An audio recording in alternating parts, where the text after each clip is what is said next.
In this video, we're going to learn about solubility.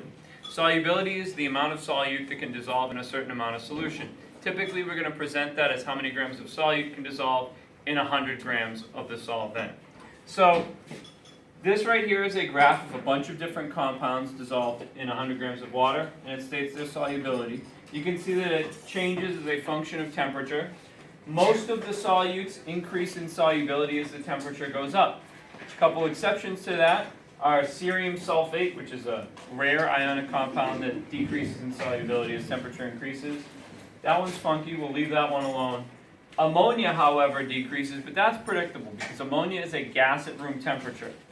Gases, as you increase the temperature, their vapor pressure increases and it makes them more likely to evaporate, and therefore less will be able to dissolve in the solution. Looking at the rest of them, however, you can see that there is an increase in solubility. These are all ionic compounds. And they increase in solubility as a result of the heated solvent being able to collide more frequently with the solute particles, and will be able to do a better job of dissolving those particles. Let's look at potassium nitrate in particular. This line shows the saturation point of this compound at a bunch of different temperatures. So, just real quickly, if it was at 50 degrees, you would be capable of dissolving 80 grams of potassium nitrate in water. No more than that should be able to dissolve. That would be defined as saturated, unable to dissolve any more solute at a given temperature. If we had less than 80 grams at that temperature, it would be unsaturated, and you'd be capable of dissolving more of the solute.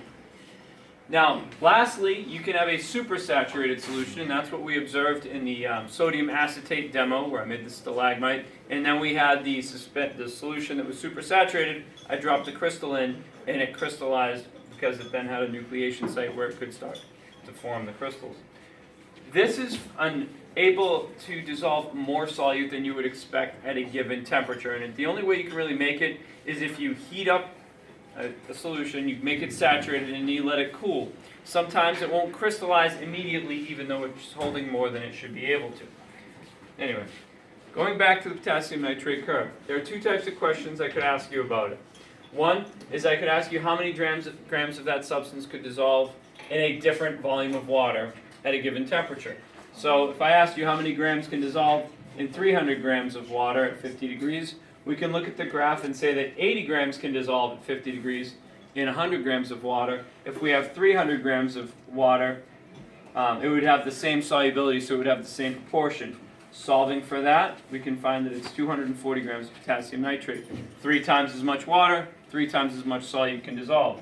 Another type of question I can ask you is how many grams of potassium nitrate would precipitate from a saturated 100 gram of water solution at 70 degrees when it's cooled to 50 degrees. And then what you would have to do is look at the two temperatures for that curve and see how many grams of solute can dissolve.